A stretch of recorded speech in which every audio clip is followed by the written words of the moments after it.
Hi, everybody. My name is Cody Allen. I'm with Northwest Bank's Investment Management Group. Today's program is called What Documents Will the Kids Need When I'm Gone? How to Organize Your Financial Life.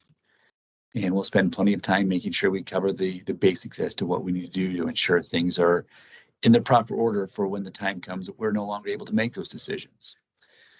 Let's go ahead and dive into some information here. My name is Cody Allen. I'm again with Northwest Bank's Investment Management Group.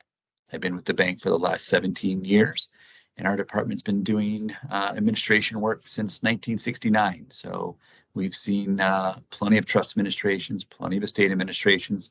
We have plenty of great information to give you today to help you navigate those waters to ensure that whether it be the bank as your executor or trustee or your kids as your executor or trustee, that the information is at their fingertips and can be managed in a clean, efficient manner.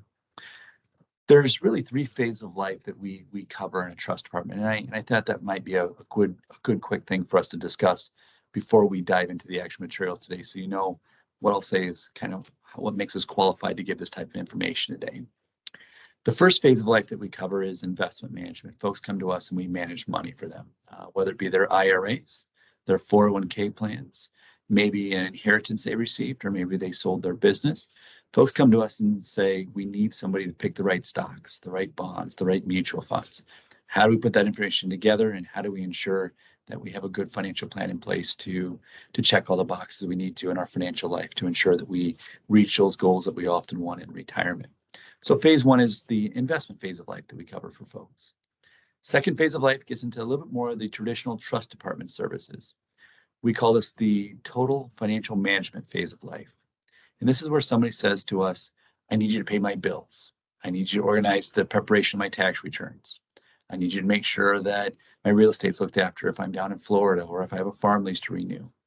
The idea is that we handle all the financial affairs somebody needs us to take care of above and beyond the investment management. And this often becomes a case maybe when somebody becomes incapacitated physically or mentally, something's happened where they can no longer take care of these things. And the kids might be out of town or maybe are busy with their own lives, but they put that responsibility to our shoulders and we do a great job of it. So that second phase of life, again, is that total financial management. The third phase of life is estate administration work. It might be a trust administration. It might be a will-based administration, but the idea is that we're taking care of the settlement of somebody's last wishes. We'll ensure that all the investment assets are properly distributed, the tangible property to the family or to the nonprofit of their choice is properly distributed, that the real estate is sold. We ensure that the final administration of somebody's estate is taken care of. And that's that third phase of life. Again, we'll refer to it as estate administration or that legacy planning side of phase. So the idea is those are really the three phases of life that we cover for folks here. And again, we've been doing it since 1969. The idea is that we need to have all these things married together to ensure that when the time comes that we need somebody to take care of our wishes, that we have our ducks in a row. So let's dive into the agenda today. I'll spend just a quick moment of talking about the items that are needed and also what items are not needed. What items are needed, we're going to talk about the different layers of the things that we need to think about. You know, we need, of course, the estate planning documents. Our executor or our trustee needs to get their hands on those documents. How do we make sure that they get those items? We'll talk about tangible property. Do we have certain items that we want to go to the nieces, the nephews, to the grandkids? Is it the stamp collection? Is it the old fishing pole in the garage? What do we want to ensure that is taken care of from a tangible property perspective? We'll talk about financial information. What financial information do we need to make sure the family's aware of? Is it the brokerage account that we opened back in 1982 and we closed 5 years ago? We want to ensure that we get that information cleared up and it's not in our files any longer. We'll talk about retirement plans and the importance of ensuring our retirement plans marry together with our estate plans. We'll talk about insurance, what insurance documents are needed. We'll also talk about tax information. We spend a lot of time talking to folks about actually how much tax information is needed. Do you really need that tax return that was completed back in 1985? Probably not. We'll talk about a good rule of thumb to follow there.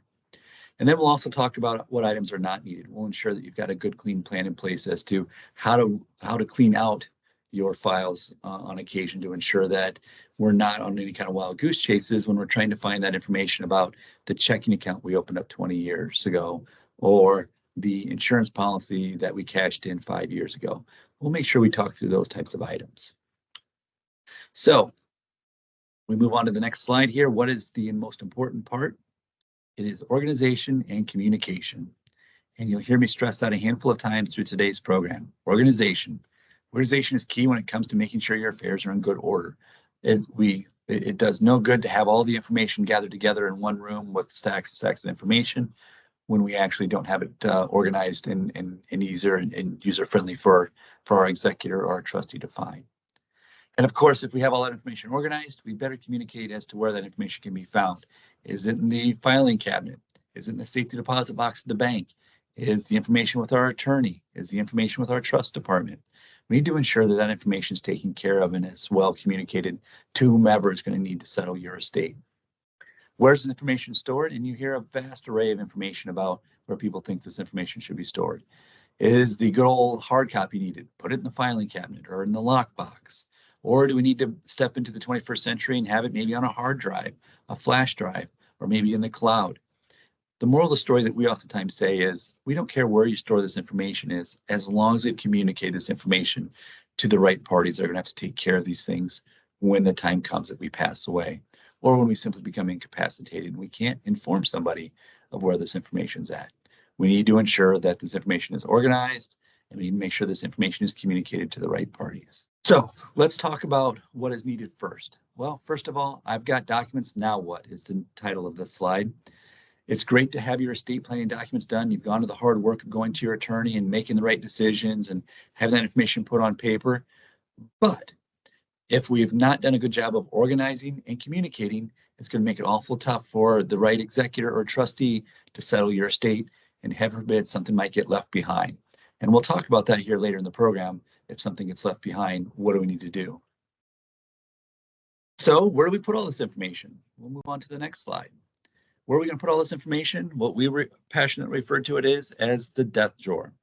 And the idea behind the death drawer, although it has a little morbid name, the idea is that it gives us that central location, again, whether it be a filing cabinet or on the cloud, of where all this information is going to be stored.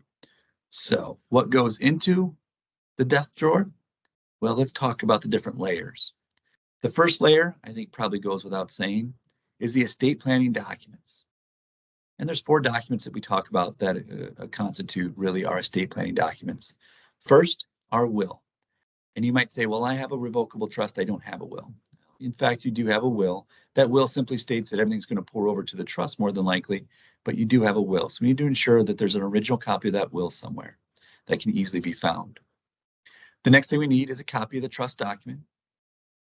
The third item we need is the letters of instructions for personal property. So what does this mean? What is the letter of instructions for personal property? Well, I would say for a majority of you, you probably would look inside of your will or your trust, and your attorneys put some reference about the possibility that you might make a memo, you might make a note outside of your will or your trust that says, I want that fishing pole to go to Johnny, or I want the stamp collection to go to the grandkids, or I want the pearls to go to my niece. The idea is that letter of instruction is typically a document, nothing formalized with the attorney typically. It's a document you've created, whether it be handwritten or typed up. You've signed and dated that document, and you've put it in a safe location. Now, you don't use this document to settle large items such as who's going to get the home or who's going to get the farm, but this is for items that are within the home that we want to ensure it gets to the right party. This means that we're not putting little sticky notes on the bottom of a vase or making sure they're putting notes on the bottom of the Hummel. We need to ensure that these items are well documented in a letter of instruction that you've signed and dated.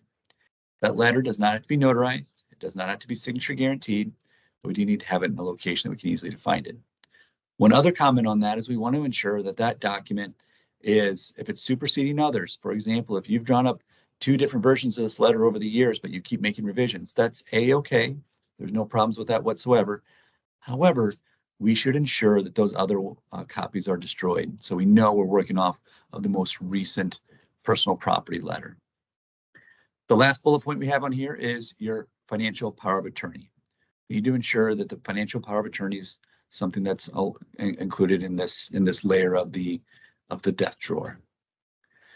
So one of the other items I want to mention when we get to this part of the conversation is, what should we keep in our safe deposit box? One of the things that we spend a lot of time here talking to folks about at the bank is to ensure that we have not put things in the safety deposit box that somebody's not going to be able to get their hands on later if something happens to us. So here's what I mean by that. Let's say that you go to Northwest Bank and you open a safety deposit box with one of our tellers. And with that safety deposit box, what you've done is you put the box in your name. Let's say then you decide to put original copy of your will inside of the safety deposit box. Let's fast forward maybe months, maybe years from now, and you've passed away. Maybe the kids are your executor. Maybe the bank is the executor. Somebody walks downstairs to the teller at Northwest Bank and Trust Company and says, I need to get in the safety deposit box. We have a copy of John Doe's documents in there that we need to get our hands on. We need to get those originals so we can open up a probated estate with Scott County. And the teller will be very nice and will say, well, we're sorry, we don't see your name on the safety deposit box. And without your name on the safety deposit box, we need to have letters of appointment from the courts. And of course, you're going to say, well, I need to get in the safety deposit box to get those documents first.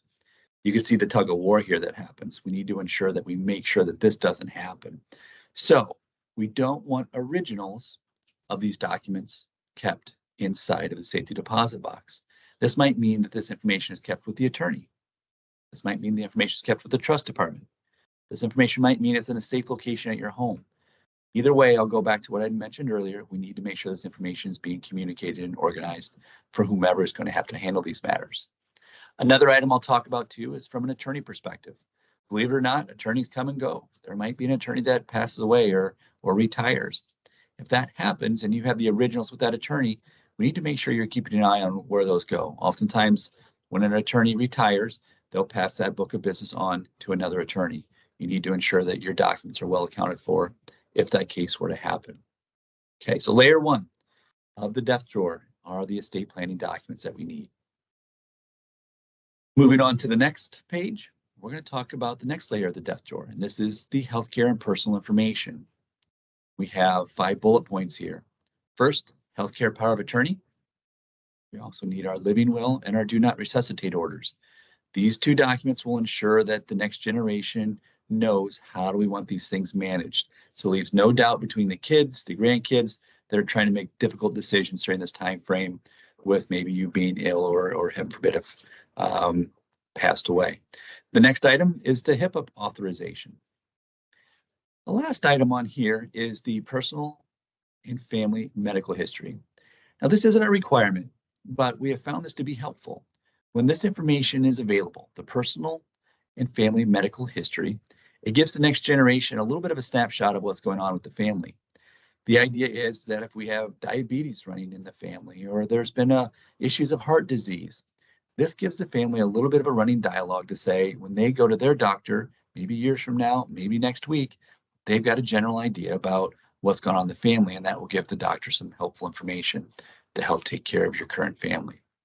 Again, not a requirement, that particular part of this part of the drawer, but we need to make sure that we think about these things above and beyond just the X's and O's of the financial information. Okay, so if we've got that, we're going to move on to the next item. The third layer of the death drawer is tangible property. So if we're still in our home, or maybe we own farm ground, or maybe we have a commercial building, or maybe we have some rental properties, we need to make sure that we have the deeds accounted for. Okay, so those deeds and abstracts. It's expensive if somebody were to try to find those documents and can't find them, so they have to have them recreated for the property before they sell it. That's oftentimes an expensive proposition for that to have happen. Let's not have that take place. Make sure this information is in a safe location. Next item is vehicle titles. Let's ensure that those titles are accounted for, that we don't have them stuck in the kitchen counter drawer that no one's ever going to find them. The next item, mortgage documents. We still have an outstanding mortgage on our home or our property or a commercial building or what have you. We need to ensure those documents are accounted for. Next item, debt. Do we have outstanding loans to anybody? Are we in a spot that we still have an auto loan? Or maybe we have a situation that we're leasing our vehicle. We need to make sure that information is accounted for. The last item that we're going to talk about on this slide is proof of loans made to others and the amounts. And this is really important. We watch this a lot of times. Maybe we've given a loan. So you've given a loan to Sally, your daughter, for $30,000 to go buy a vehicle. And you've never really put any terms behind it. If you were to pass away, does Sally's $30,000, Is it forgiven? Or does that $30,000, should it be offset on the amount she receives from her inheritance? And maybe son Bill is going to receive an additional $30,000 because of what Sally received prior to your passing. Having this information documented and your wishes documented make this a lot easier for the family and your executor or trustee to ensure there's no family strife when the time comes that this type of conversation takes place. So make sure that those conversations are documented. It may or may not require an attorney, depending on the sophistication of the loan or the issues involved with the loan, but we need to make sure that information is accounted for as well. Again, just one of those roadblocks is going to make things a lot smoother if we've documented our wishes within those items. All right, so let's move on to the next part of the death drawer, which is marketable assets. This is where we're going to have our account statements. This would include your brokerage accounts, the investment accounts, the IRAs, and the annuities. If you have stock certificates, although we don't see many physical stock certificates these days, they're still out there. Same things with savings bonds. Although the Treasury Direct does not issue paper savings bonds anymore, we of course know there's still paper savings bonds out there. We need to make sure these items are accounted for. Also, if you have a business, an operating agreement, partnership, LLC, corporation, let's make sure that information from the documentation standpoint is taken care of and well documented and stay in a safe location as well. Okay. One of the things that we're going to talk about later in the presentation is how many of these statements should we have sitting around? Do we really need statements from 15 years ago? Or should we have just more recent statements to make things smoother and clean? We'll talk about that later in the program. But the idea is that this next part of the death drawer, again, is marketable assets. We need to make sure that information is accounted for. The next layer of the death drawer is our bank account information. We need to make sure our bank account statements are accounted for. Where do we have our banks? Now, this isn't the bank account that we closed 5 years ago. Let's get rid of those statements. Let's not send the kids or the bank on a wild goose chase trying to find that information for an account that you closed years ago. Let's have our most recent bank statements in this portion of the death drawer. Again, just like I said about marketable assets, we'll have a discussion here in a little bit about how much we should be having in history within there regarding the statements. The next item in the bank account information section here is safe deposit box. Typically going to be 2 keys for every safe deposit box. Let's make sure those keys are accounted for. If heaven forbid we lose the keys, the box is going to have to be drilled and the bank's going to charge you for that. So let's avoid that issue and make sure those keys are accounted for. Let's talk about the next layer of the death drawer, which is tax returns. And I know we all have a Nobel Prize that we want to earn for saying we still have our tax returns from 1979. The fact of the matter is we really only need 3 to 7 years of tax returns. And the reason I say that is that the IRS really only looks back 3 years for most audit purposes. The only reason they'll look back further if they see some issues. If they do an audit is completed and they see substantial understatement of income, they will then go back further. But 3 to 7 years is really the norm. The only exception I'll make to this is that if an individual has done a nice job of taking care of cost-based information and their financial institution doesn't do that. So let's say that you bought Apple shares years ago and your financial institution isn't keeping track of the cost basis. This might be a good spot for you to be able to keep that information and resurrect that information if need be. But that's really one of the few reasons I would say that we should be keeping tax returns around that are much longer than 7 years old. So that is the next layer of the death drawer. The next item is life insurance and retirement plan information. We need to make sure that our life insurance policy information is up to date. And we've seen it a lot over the years in our businesses that insurance companies come and go and they change hands. And we might have a statement from when we first opened the account a decade ago or 2 decades ago, and it's changed hands twice since then. And that's the type of information we really need to make sure that whomever is settling our estate is able to track down that information. The next item, I'm going to combine together the IRA accounts and the 401k account statements. Let's make sure those retirement plan statements are in our safe location so we can ensure that information is accounted for. Oftentimes, if we're still working, that 401k plan is not held with our primary investment advisor. It's held with whatever 401k company our employers picked. So we need to make sure that that information is accounted for as well. Pension, the pension company contact information is also important, as well as annuity contracts. Years ago, when I first started this business, had an individual that was a client. We weren't aware that the pension that her husband was receiving was in a spot that she was only going to receive 50% of the benefits rather than the full benefits. She continued to receive the monthly pension after her husband passed away. And then she received a claims letter saying, we're sorry, for the last 2 years, you've been claiming full pension and you really weren't entitled to it. And that was a really big problem for her because she was on a fixed income. So we need to be aware of that pension information so a call can be made early. One other item I'm going to talk about, not so much in regard of what goes into the death drawer, but just a friendly reminder. Our beneficiary information on our life insurance policies, our IRAs, our 401k plans, we have to be really careful to ensure that those items match up with what we have in our estate plans. We might do a beautiful job of creating a trust or a will, and you're very proud of what you've done with your attorney and it's all done and taken care of. But when you've walked into the bank to open up that new IRA, you spent 2 minutes putting that information together. And when you filled out that beneficiary line item, you didn't take the time to ensure that it matched up with what your estate plans were. And suddenly things are a little bit out of whack because that beneficiary designation is going to trump. It's going to supersede anything you have in your will or your trust. So we need to ensure that information is well taken care of. We need to make sure that information is accurate and follows what we want in our estate plans. So again, not necessarily a part of today's death drawer conversation, but it is an idea that we need to make sure that information is taken care of. If you're a client of our investment management group, that's information, as you know, we go over each year to ensure that's being taken care of. All right, so we're moving on into the next slide, and we're going to talk about personal legal documents and information. It'd be a very helpful item to have a marriage license, the divorce decree, death certificate for a spouse. So if our spouse predeceases us, it is oftentimes very helpful for that information to be present in the same location.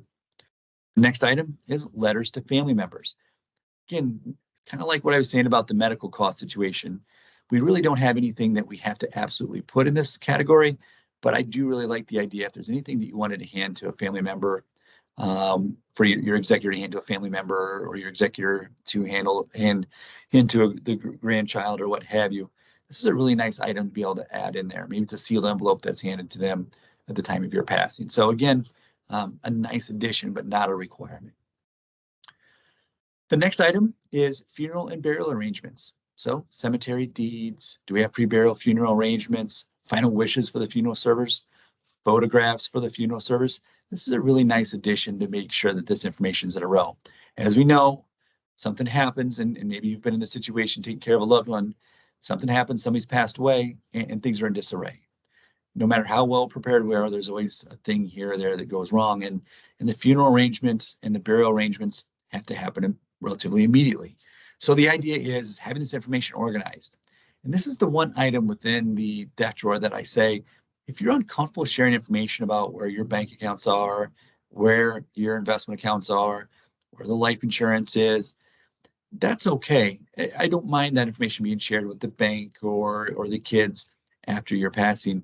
But the funeral and burial arrangements, that's one that I say it's a really nice thing to make sure that information is known prior to something happening. So that way, there's not a duplicate of efforts. The information can be taken care of and managed right away.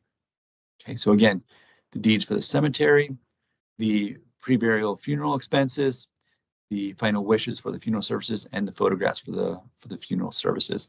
And we've watched the funeral services, of course, take a lot of different turns in recent years. I think more and more folks have ventured away from the idea of the traditional services, and there's been more things like celebrations of life and different versions of how we remembering our loved ones. So make sure that information, if you're not sharing it prior to your passing, make sure it's very readily available for someone to be able to track down.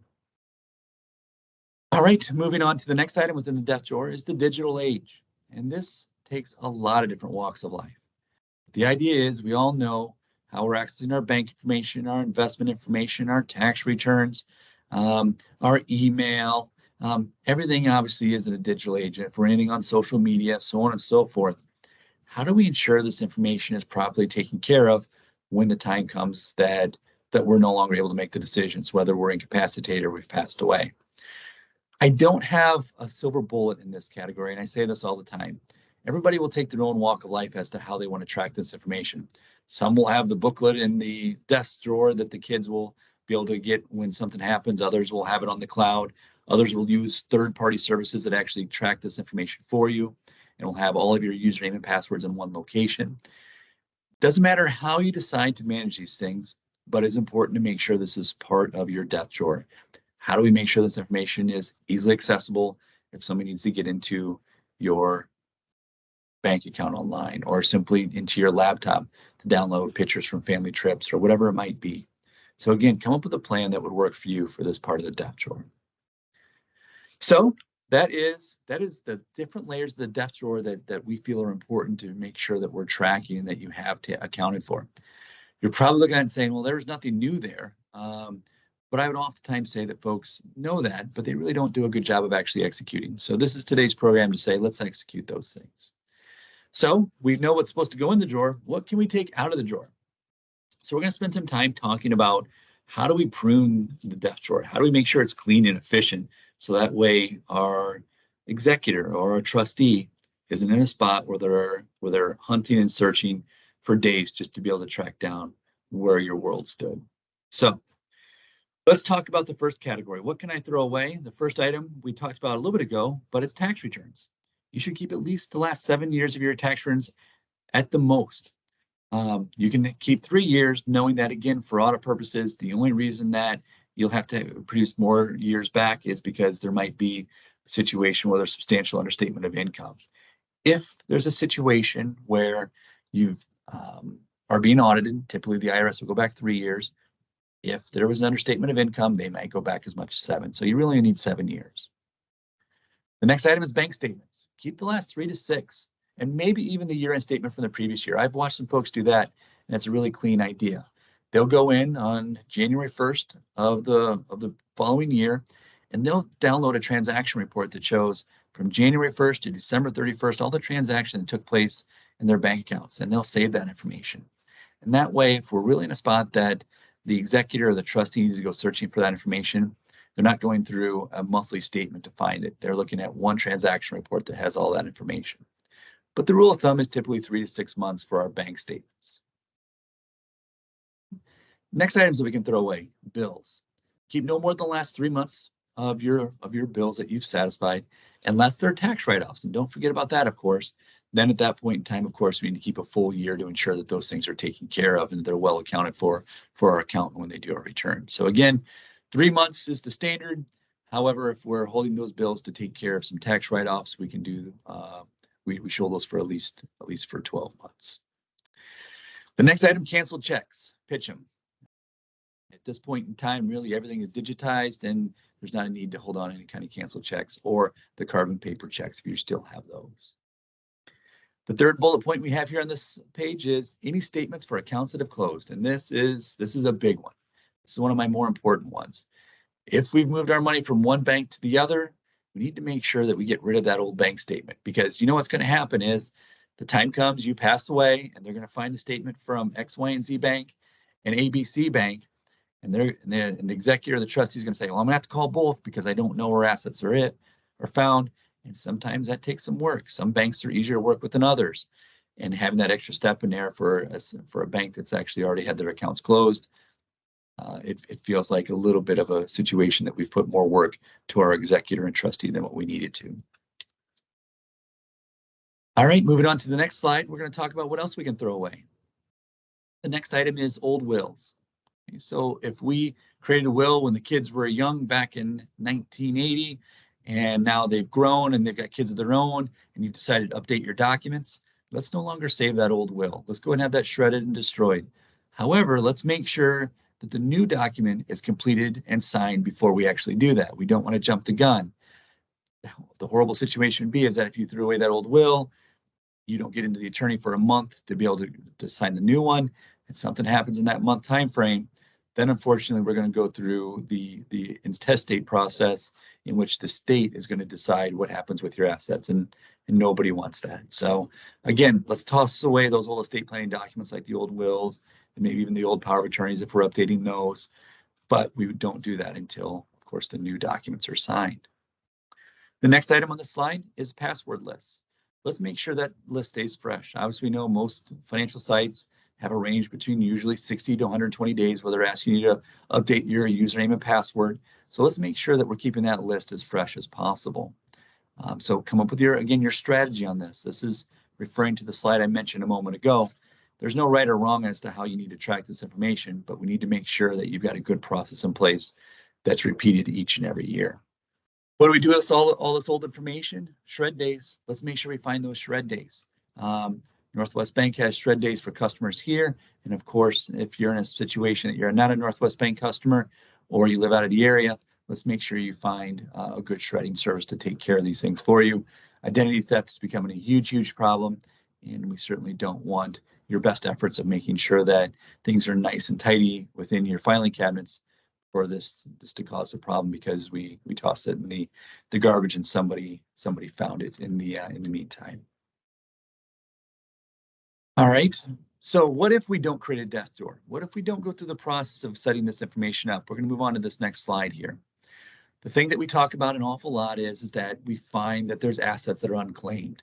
So when there's assets unclaimed, whether it be a life insurance policy, whether it be a retirement plan account, if there's a situation where an asset goes unclaimed, that information, those assets get transferred to the state treasurers, and then treasurers, the state will hold them.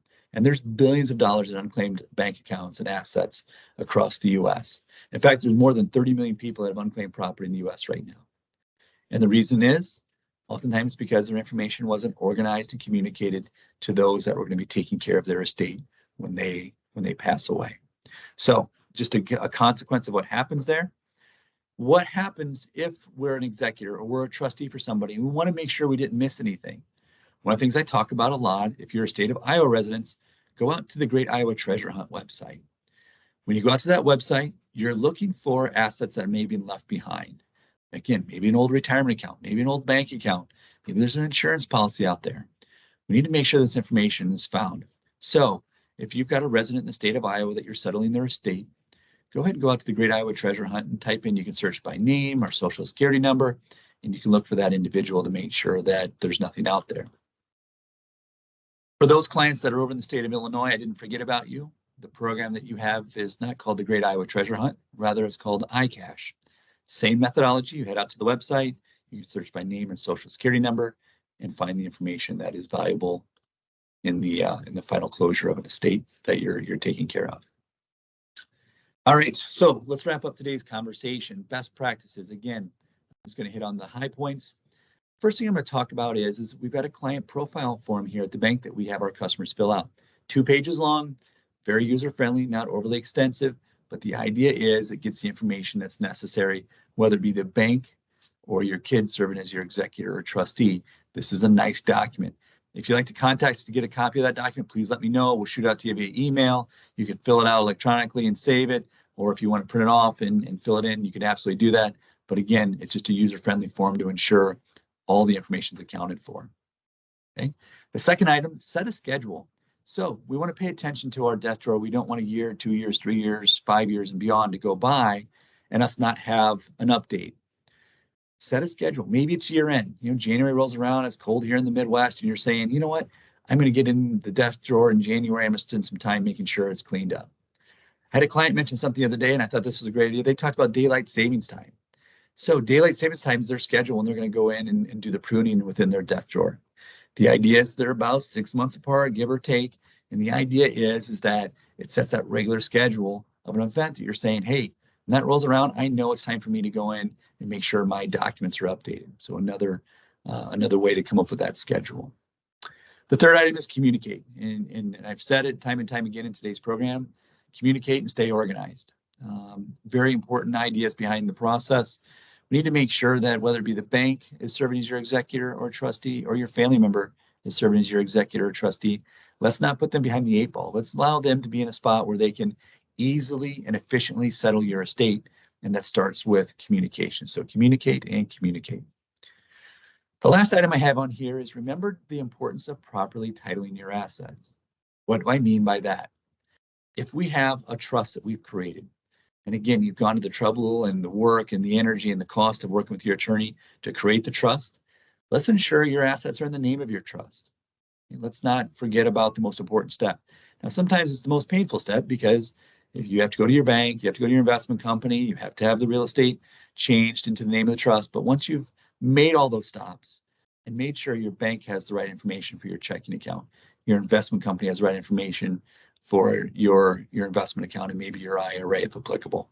And of course, making sure your real estate's changed in the name of your trust.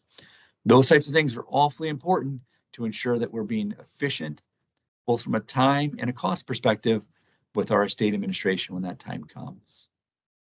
Also, I'm going to mention the same thing that I mentioned a moment ago in this section, naming our beneficiaries. Let's make sure our beneficiaries for our retirement plans are well documented in how they want them to go according to and married together with our estate plans.